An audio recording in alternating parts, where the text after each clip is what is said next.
Assalamualaikum warahmatullahi wabarakatuh. Pada hari ini kita akan memasang set antena MyTV 8A baru di kampung bawah pada Mak Sirat Langkawi.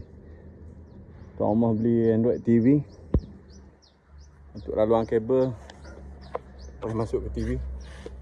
Dia kita akan test. Kalau sini kuat kita akan lay wayar bawah tu. Tak kuat kita naik situ, mungkin naik ke tepi ni sikit. Stay tune. Terima kasih. Okey tuan-tuan puan, kita siap pasang bracket. 2 skru pada bahagian atas, 2 skru pada bahagian bawah. Gantung antena masuk kabel. Kita akan test kat bawah lah. Sebab hari ni kita bawa tangga pendek, kemudian letak lima ayat. Seakan-akan sama, tak apa dah. Nampak seakan-akan sama. Cun. Terima kasih. Stay tune. Terbaik. Okey, channel 45. Stand 38, kualiti 100% tinggi dah.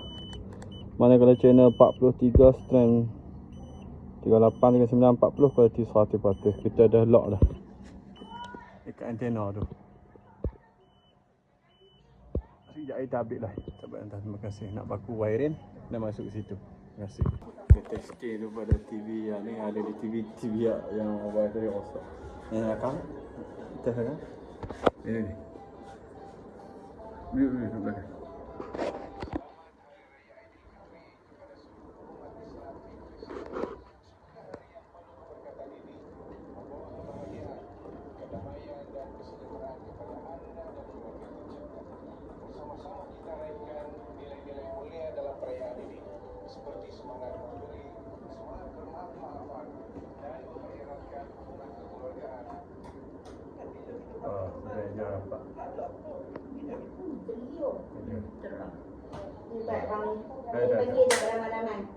Tak ada. Biasa. Saya menggunakan hikmat dia 2 kali dah. 2 kali dah. Sikit rapat. Serius lah. Bulan-bulan tak kena bayar semua. Ni radio kat dah. National Radio, Track Radio. Ya. Baik, kita radio. Radio klasik.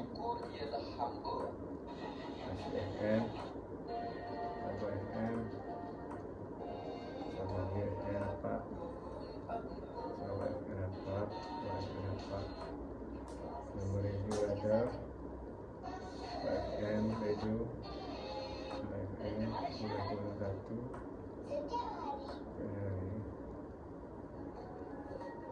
Tapi itu dapat.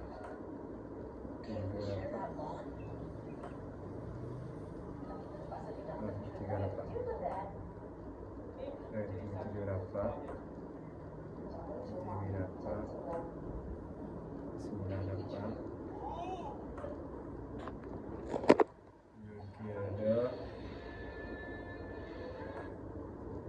KTM ada. Kosong TV rapat. Window ada. Okey, semua dapat. Baik.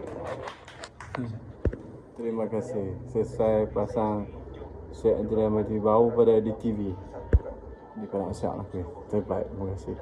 Okey tuan-tuan bapa, kita dah selesai ya untuk kerja ni pemasangan antena MyTV 8A baru pada DTV baru yang dah ada Big MyTV. Jangan lupa tekan tombol subscribe, komen, share dan like. Assalamualaikum dan selamat petang. Terbaik tu. Terima kasih kembali.